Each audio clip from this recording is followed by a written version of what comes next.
very interesting example, eye-catching example for me. There's Ahmet Hakan, a well-known columnist. You like him or not, he has got a great audience. He's writing at one of the leading newspapers, as you know, Hürriyet. In the Twitter ecosystem, Ahmet Hakan has got, as of today, like 575,000 followers. There's another girl over there, no one knew her recently, called Pukka. She's got 585,000 followers over there. And she don't have any column or something like that. But she has got a huge community over there. So something is changing actually. Some people that we didn't know are becoming celebrities of today. So it's a paradigm shift. And this social media and the internet, the interest towards internet, it's all triggering that. That's one thing.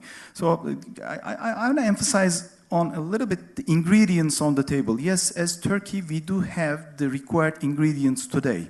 Let me give you some figures. Rupesh may not like figures, but I'll give some figures. Turkey, as of today, is the 13th most attractive investment destination for foreign direct investment. That's one thing. These are official figures. It's the 18th largest economy with 780,000 GDP, 780,000 billion dollars GDP, to be specific. We've got 51 million people holding credit cards. We've got 39 million internet users as of today, or maybe a little bit more than that. And half of the society, which is 75 million altogether, is below the age of 29. So we are talking about a huge consumer platform over here. If you know to reach, if you find ways to reach to their pockets, to convince them into consuming through the net or through other medias, yes, you've got a business in your hands, actually. That's one thing. And talking about investment ecosystem, we do have the ingredients over there as well, starting from incubation centers. We do have incubation centers like Özyeğin University is doing so fine over there. We do have, early stage investors, like institutional investors, just like Inventram, which is really putting its money into higher technologies with higher entry barriers. I'm talking about automotive technologies, I'm talking about electronic embedded systems, I'm talking about biotechnology, exactly.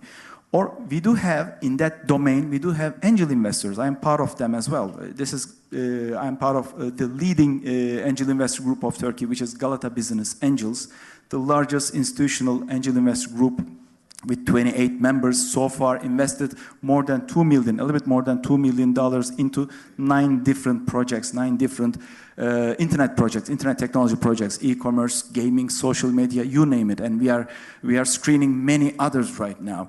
We do have VCs, we do have local VCs like 212, we do have global VCs, huge global VCs who has really strong interest towards this country.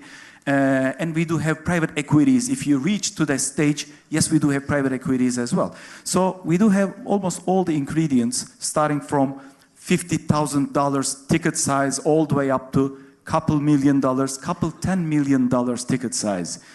Again, if you have an idea, if you have the execution around it, if you have the team, and if you get the mentorship of managing your financials, managing your legals, and of course, the least but the most important, managing your customer and sales process, yes, you do have all the resources right now available in Turkey. Because I mean, this country has now tax exemptions. This country has now incentives by the government. So I mean, I don't see any ingredients missing in this picture. The only ingredient maybe missing in this picture is creativity, to be honest with you. I mean, just in the internet domain, so far, unfortunately, I've been seeing hundreds of copycats becoming candidates for these angel investors, becoming as startup candidates for these institutional investors. So we do need more creative, more distinguished projects coming from yourselves. Other than that, we do have passion,